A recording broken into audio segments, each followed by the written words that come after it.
కల్వకుంట్ల తారక రామారావు డ్రామారావు పిచ్చి ముదిరి ఇంకా తెలంగాణ రాష్ట్రంలో వాళ్ళ నాయననే ముఖ్యమంత్రి వాళ్ళే అధికారంలో ఉన్నారని ఒక భ్రమలో మాట్లాడుతుండు. ఈ రోజు నువ్వు చేసిన ఒక విధ్వంసానికి, నీ కుటుంబం చేసిన ఒక విధ్వంసానికి తెలంగాణ రాష్ట్ర ప్రజలు 15 నెలల క్రితమే మీకు బుద్ధి చెప్పడం జరిగింది.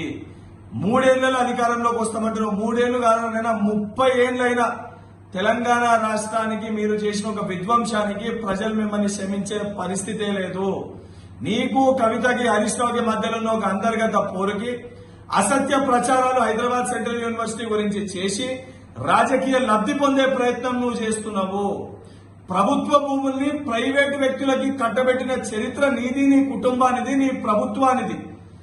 ప్రభుత్వ భూముల్ని ప్రైవేటు వ్యక్తుల దగ్గరికి వెళ్లి తీసుకొచ్చిన చరిత్ర మా గౌరవ ముఖ్యమంత్రి రేవంత్ రెడ్డి గారిది, కాంగ్రెస్ ప్రభుత్వాన్ని.